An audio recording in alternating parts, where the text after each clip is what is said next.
Pittsburgh Steelers training camp is here, and while TJ Watt was the biggest storyline of the offseason, there are still plenty more to be figured out. Today, we break them all down.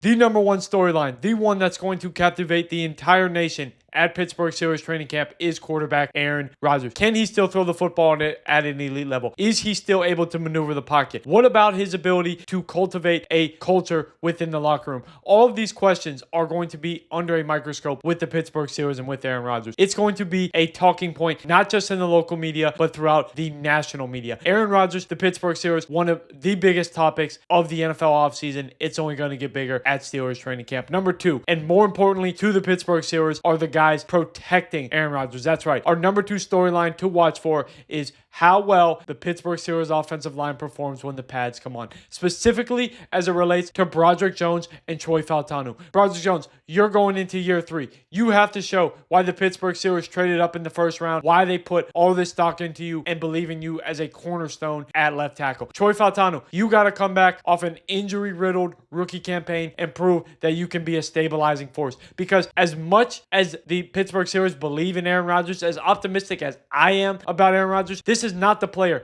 that beat the Steelers in the Super Bowl. This is not the player that won back-to-back MVPs in the early 2020s with the Green Bay Packers. He no longer has that kind of mobility. He has to be upright at all times. That starts with the tackle spots. And then, of course, the biggest storyline on the defensive side of the ball and our number 3 storyline is the secondary. Out is Minkah Fitzpatrick. Out is Dante Jackson. In Darius Slay, in Jalen Ramsey. How do these players form groups that make a whole? How do they take bits and pieces and put it all into a completed puzzle? This is what we have to learn. How does the communication that was lost with Minkah Fitzpatrick transfer to Jalen Ramsey? Who becomes that vocal leader between he and Darius Slay? How does it either hamper or help the development of Joey Porter Jr.? Those are your 3 biggest watch points, your 3 biggest talking points in terms of Pittsburgh Steelers 2025 training camp. The quarterback position with Aaron Rodgers, the play of the offensive line, and what this Steelers secondary will look like.